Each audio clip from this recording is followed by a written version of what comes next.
Okay, this is chapter 24 of Two Can Keep a Secret. Chapter 24, Malcolm, Thursday, October 3rd. I get to Mia's house half an hour later and I hear shouting as soon as I step onto the driveway. It's too early for her parents to be home, and anyway, they're not yellers. Mia's the only cone who ever raises her voice, but it's not her making all that noise. Nobody answers the doorbell, so I push the door open and step into the cone's living room. The first thing I see is Ellery sitting cross-legged in an armchair, her eyes wide as she surveys the scene in front of us. Mia stands barefoot next to the fireplace, hands on her hips, looking defiant but tiny, without the height her boots give her. Daisy is across from her, a candlestick gripped in one hand, and an expression of pure rage distorting her usually serene features. "I'm going to kill you," Daisy shrieks, drawing her arm back threateningly. "Stop being so dramatic," Mia says, but her eyes don't leave the candlestick. "What the hell?" I ask, and they both turn toward me. Daisy's furious expression briefly recedes, then comes roaring back like a tidal wave. "Oh, him too? You've got the entire Scooby Gang here while you lay this bullshit on me?" I blink. I've never heard Daisy swear before. "What bullshit?"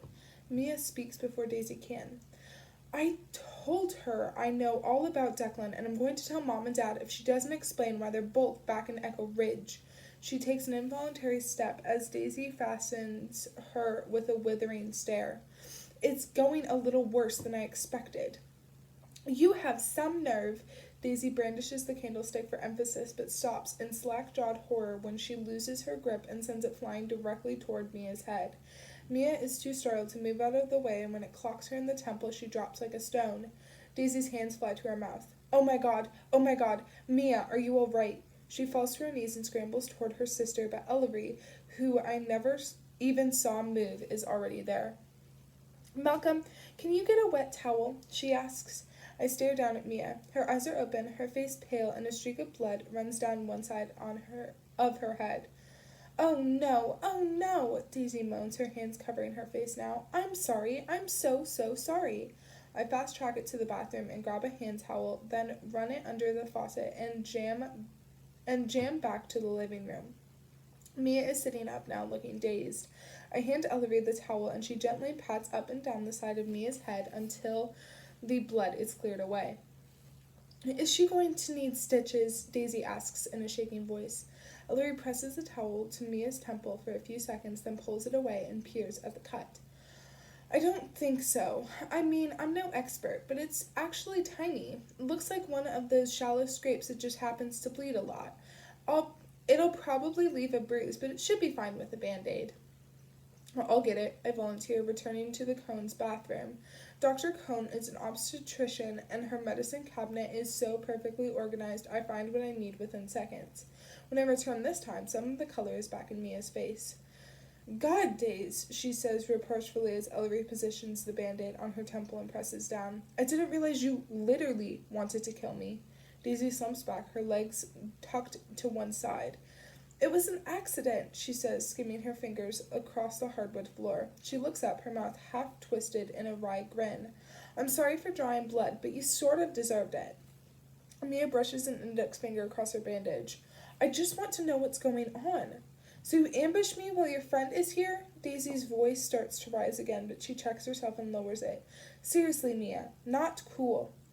"I needed the moral support," Mia grumbles, "and the protection, apparently. But come on, Daisy, you can't keep on like this. People know where Declan lives now. Stuff is gonna come out. You need someone on your side." She gestures toward me as I lower myself onto the edge of the Cone's stone fireplace.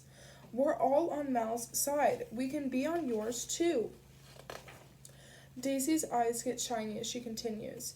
"Then Lacey died and the whole world..." Oh, hold on, that's not right. Sorry. "We can be on yours, too." I glance at Ellery, who doesn't look convinced. I don't think Mia picked up on what Ellery was hinting at in Chuck E. Cheese's, that Daisy and Declan could have been involved with one another while Lacey was still alive. That kind of thing would fly right over Mia's head, because even though she complains about Daisy, she also trusts her completely. I've never been able to say the same thing about Declan. Daisy turns toward me, her dark eyes brimming with sympathy. Oh, Malcolm, I haven't even told you how sorry I am about what's been going on, the way people are whispering, accusing you without any proof. It all brings back so many memories. Daisy, Mia interrupts before I can answer. Her voice is calm and quiet, nothing like her usual strident tone. Why did you leave your job after you'd barely started it? Daisy heaves a deep sigh. She lifts a hunk of shiny, dark hair and spills it over her shoulder. I had a nervous breakdown. She purses her lips as Mia's brows shoot up. Not expecting that one, Mia wisely doesn't mention tailing Daisy to her psychologist. What, were you, in the hospital or something? Briefly, Daisy lowers her eyes. The thing is, I never really dealt with Lacey's death, you know? It was so horrible, so twisted and awful and painful that I pushed it down and forced myself to forget about it. She gives a strangled little laugh. Great plan, right? Totally worked. It was okay while I was at school, I guess. But when I moved to Boston, I had so many new responsibilities I couldn't function. I started having nightmares, then panic attacks. At one point, I called an ambulance because I thought I was dying of a heart attack. You went through a horrible loss, Mia says comfortingly. Daisy's lashes flicker. Yes, but I wasn't just sad. I was guilty. Out of the corner of my eye, I see Ellery tense. About what? Mia asks. Daisy pauses. Circle of trust, right? This can't leave the room. Not yet. She glances toward me, then Ellery, and bites her lip. Mia reads her mind. Ellery's totally trustworthy. I can leave, Ellery volunteers. I understand. We don't know one another. Daisy hesitates, then shakes her head. It's all right. You've heard this much. You might as well hear the rest. My psychologist keeps telling me I have to stop being ashamed, and it's starting to sink in, although I feel like a terrible friend. She turns toward Mia. I was in love with Declan all through high school. I never said a word. It was just this thing I lived with. And then, the summer before senior year, he started treating me differently, like he saw me. She gives an embarrassed little laugh. God, I sound like an 8th grader, but it gave me this, I don't know, hope, I guess, that things would be different someday. Then, one night, he told me he was in love with me, too. Daisy's whole face glows, and I remember why I used to have such a crush on her. Mia is sitting as still as I've ever seen her, like she's afraid the slightest movement will end the conversation. I told him we couldn't do anything about it, Daisy continues. I wasn't that bad of a friend. He said he thought Lacey had found someone else anyway. She was acting distant. But when he asked her, she wouldn't admit it. They started fighting. It got really messy and ugly, and I just sort of withdrew. I didn't want to be the cause of that. Daisy's eyes get shiny as she continues. Then Lacey died and the whole world fell apart. I couldn't stand myself, couldn't deal with knowing I'd been keeping the secret that I'd never get to explain to her. Tears spill down her cheeks and she lets out a choked little sob. And I missed her. I still miss her so much. I steal a glance at Ellery, who's wiping her own eyes. I get the feeling that she just took Daisy off her mental list of suspects in Lacey's murder. If Daisy feels guilty about anything other than liking her best friend's boyfriend, she's one hell of an actress. Mia grabs Daisy's hand in both of her own as Daisy continues. I told Declan we couldn't talk anymore, and I got out of Echo Ridge as soon as I could.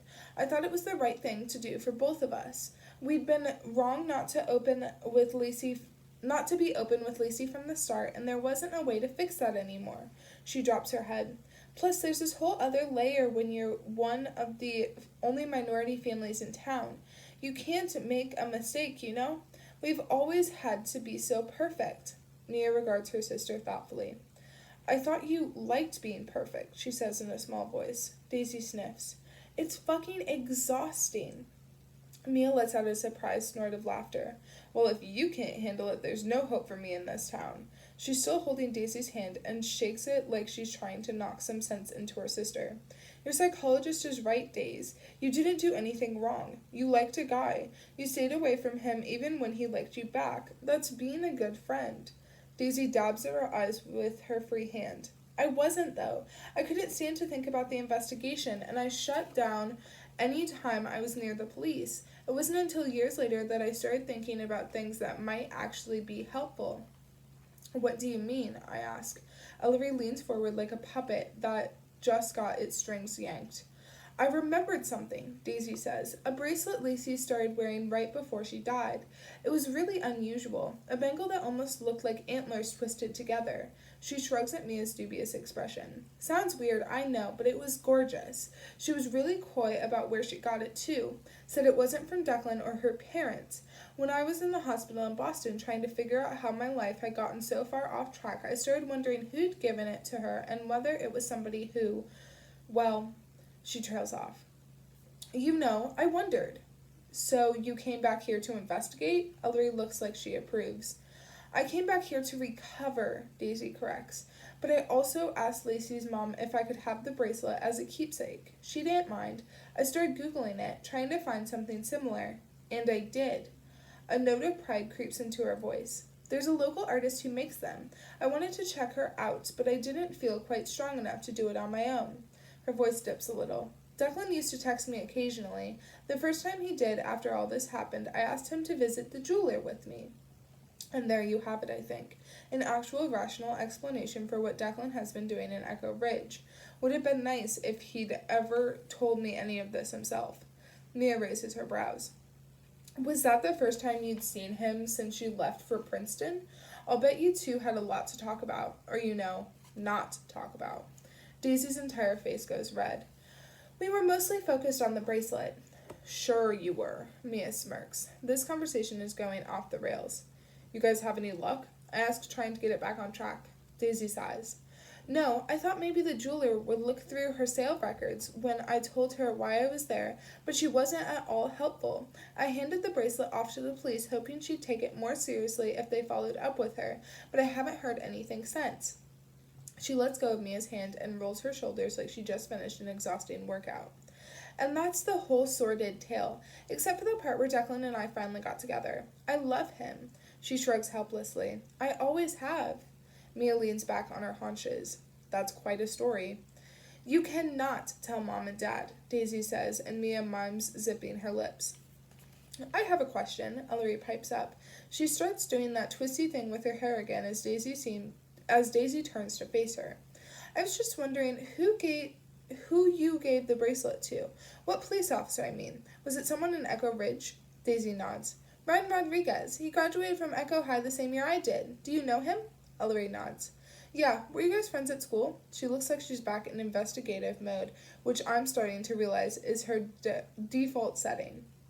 No, Daisy looks amused at the idea. He was really quiet back then. I barely knew him, but he was on duty when I got to the station, so... She shrugs. I gave it to him. Do you, think he was the best person to handle something like this? Ellery asks. Daisy crinkles her brow. I don't know, I guess. Why not? Well, I'm just wondering. Ellery leans forward, elbows on her knees. Did it ever occur to you that he might have given the bracelet to Lacey?